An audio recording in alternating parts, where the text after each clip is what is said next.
Hello, welcome to my YouTube channel. Today I'll be talking about the different types of semiconductors that we have, right? We tend to have two types of semiconductors. We have, for example, intrinsic and then extrinsic semiconductors. When it comes to intrinsic semiconductors, we are talking about pure semiconductors, meaning semiconductors that we find in nature, right? So example of this, you can think about silicon and germanium. Those are what intrinsic. So those are the true kind of what semiconductors that we have. Now, when it comes to extrinsic semiconductors, these are semiconductors that have been created or formed as a result of what doping, right? As a result of doping. And doping is a process of adding impurities to a pure semiconductor. So if I have a pure semiconductor like silicon atom, or if we already discussed the structure, right, of silicon atoms, right? We talk about a tetrahedral structure that is being formed as a result of what sharing of electrons between neighboring silicon atoms, right? So we have that. Now, think about now adding an impurity to such tetrahedral structure, right? And by doing that, that is going to result in the formation of an extrinsic semiconductor, right? And when it comes to the kind of impurities that we can have, we tend to have two kinds of impurities. We have pentavalent impurities and then trivalent impurities. So pentavalent impurities and trivalent impurities. So when it comes to pentavalent impurities, these are pentavalent elements. So, and then good examples are going to be antimony, arsenic, and phosphorus, right? So these are the commonly used pentavalent element that we can add to a pure semiconductor in order to form an extrinsic semiconductor, right? Now, the other impurities that we have here, we have trivalent impurities. So examples are boron, aluminum, and indium, right? So you can add any of these impurities to a pure semiconductor, and then that is going to give us an extrinsic semiconductor, right? And when it comes to the extrinsic semiconductor, so since we are adding two different kinds of impurities, that is going to give us two different types of extrinsic semiconductors. So we have, for example, N-type semiconductor and then P-type semiconductors, right? So when it comes to the N-type, meaning the impurities that we are adding here, we are adding pentavalent impurities are being added to a silicon, right?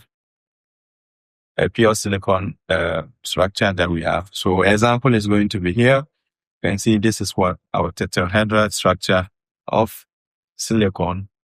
Now, with this, imagine you are adding phosphorus, right, element to the silicon structure that we have over here, right? So what is going to happen is the phosphorus is going to knock out one of what the silicon atom in the tetrahedral structure that we have, right? So a good example is here, you can see here is 15P, that is for phosphorus element has replaced one of the silicon atom.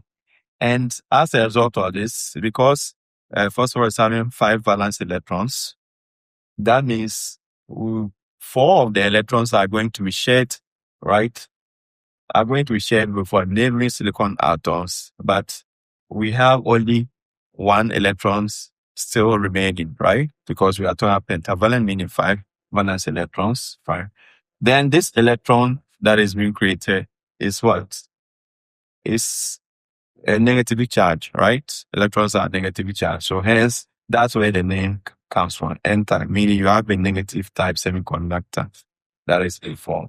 So you can see that if we keep on adding more phosphorus atoms to the tetrahedral structure of our silicon, that means more of the silicon atoms are going to be replaced by the phosphorus element and that will create more electrons, right? So that is N-type semiconductor. And then we can talk about the P-type semiconductor. So when you come to a P-type semiconductor, we are adding tetravalent impurities to a PL semiconductor, right? So again, we have the tetrahedral structure of what? Silicon here. So again, this is being replaced by a trivalent element, and a good example is what? Aluminum, right? So if it's just an example, you can see here, one of the silicon atom here is being replaced by aluminum element, right? So once this is being done, since aluminum is having 3 valence electrons, meaning the 3 electrons of the aluminums are going to be shared with what? Neighboring silicon atom. But you have one silicon atom, neighboring silicon is not going to have one electron to be shared with, right? To be shared with the aluminum. So that will create what we refer to as a hole. So that absent or missing electron that is needed to be shared with the neighboring silicon atom is what we refer to as what? A hole, right? So meaning by adding aluminum impurities to the tetrahedral structure of silicon, that is going to create more holes, right?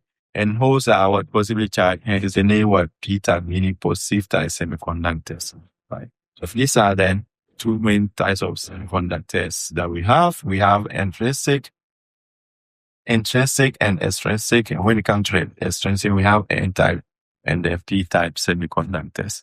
So see you in the next video. Bye-bye.